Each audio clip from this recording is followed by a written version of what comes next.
Before we begin, I'd like to point you in the direction of a specific GoFundMe page that's listed below. I went to a benefit race for a girl named Ansley Gray, who is currently recovering from surgery. Any and all money put into the GoFundMe page will go towards the family's medical expenses. With that out of the way, why don't we get into the updates?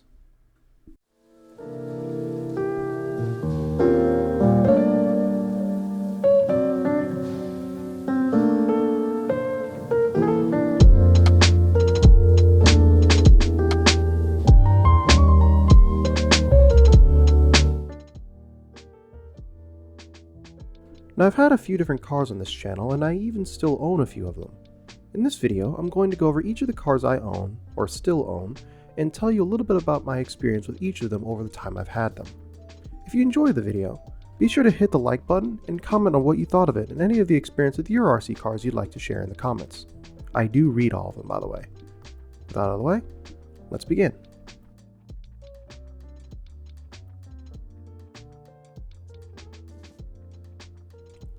Let's begin with the big boy, the RC8 B4E.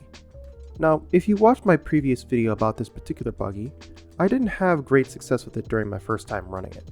However, since then, very little has gone wrong with it. I've had plenty of severe crashes on track during some very cold days, I'm talking below freezing, and none of the plastic parts have failed on me as of the writing of this script.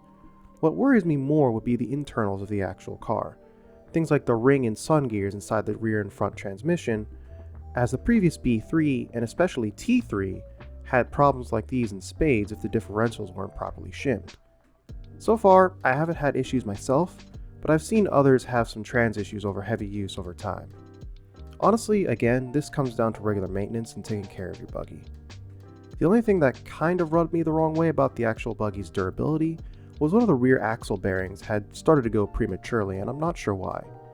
Maybe it was seated wrong or something like that, or perhaps it was just a bad bearing. Either way, I would recommend changing out your bearings periodically depending on how often you race. Performance-wise, even though I personally haven't had huge success with it in the mains of certain events, it has shown its potential in the qualifiers and in the hands of others. I have personally seen plenty of people win their mains with B4s. In short, it's a capable buggy.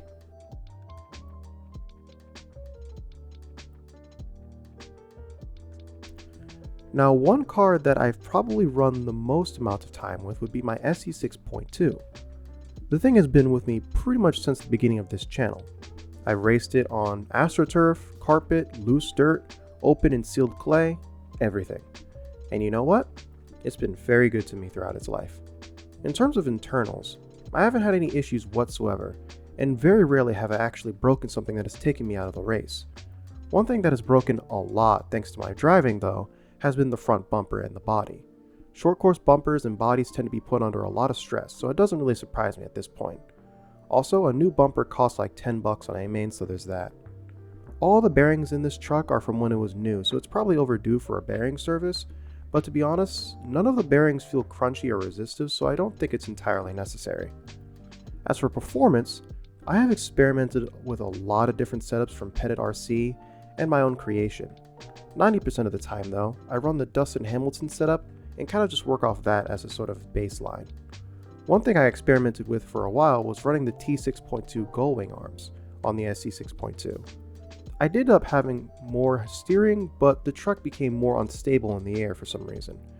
Maybe if you're running a really high bike grip track with very small jumps, it would be worth it, but for the most part, it's probably fine to run the regular flat arms. Overall, I'm very happy with my SC6.2, and I'm looking forward to see if they release a new car with the 6.4 updated 13mm shocks.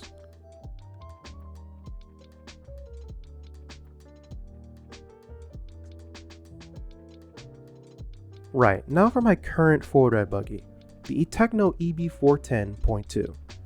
This is another buggy that has really impressed me. The last time I talked about this buggy, I hadn't yet run it on high grip surfaces like clay or any type of carpet or AstroTurf. Since then, I've run this buggy at Hobbytown Columbus and even Beach RC during Masters of Dirt. Both times, I really enjoyed how the car drove for the most part. The only real issue I encountered was at Beach RC during Masters of Dirt when I was running the stock class with no fan. Not only is the Techno very heavy compared to other four-wheel drive buggies, it's also less agile as a result of its weight.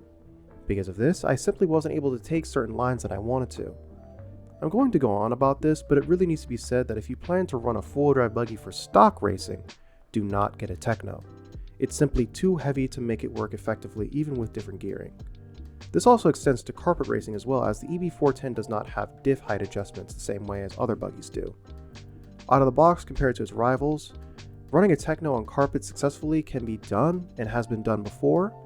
It just takes a lot more work than say Yokomo, Schumacher, or Associated. With that being said, there are things that this car can do and places this car can go that I would never have dreamed of doing with my Yokomo or Associated. For example, running in the same class as e-buggies on a huge 8-scale track without the body. The Techno is built tough enough to handle it, and if I were to choose any single buggy to run outdoors in 10 scale, it would be the EB410.2. As for how it ran on damp clay like Hobbyton Columbus, well, it may have had a decent amount of understeer due to my hard compound tires. It still did fairly well, and most importantly, didn't break. I have yet to break a single part on this buggy over the year and a half that I've owned it. And I'll be honest with you, how I treat my cars on the track, that's a real accomplishment. Overall, if you have an off-road track near you that runs 10 scale that isn't carpet, or you're a beginner to four-wheel drive buggies, I'd say the Techno EB410 is your best bet.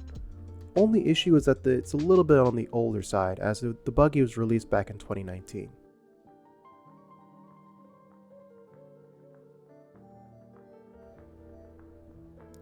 And finally, for the newest car to the fleet, the B6.4. Now, I've only really run this car in two places as of the writing of this video, Hobbyton Columbus and Beach RC. One thing that I will say that has been universal with other B6.4 drivers that I've seen is that the stock setup, at least for the dirt version, isn't great. I've had lots of traction issues during a test and tune day at Columbus, and only after some heavy tuning, and by tuning I also mean copying a pro setup as a baseline, specifically the Dustin Evans setup for Hobbyton Hobbyplex in Omaha, did the car actually begin to do well.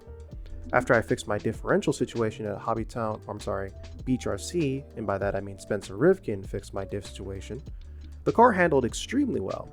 I just really could not drive at the time. Also, the wheel kept falling off for some reason.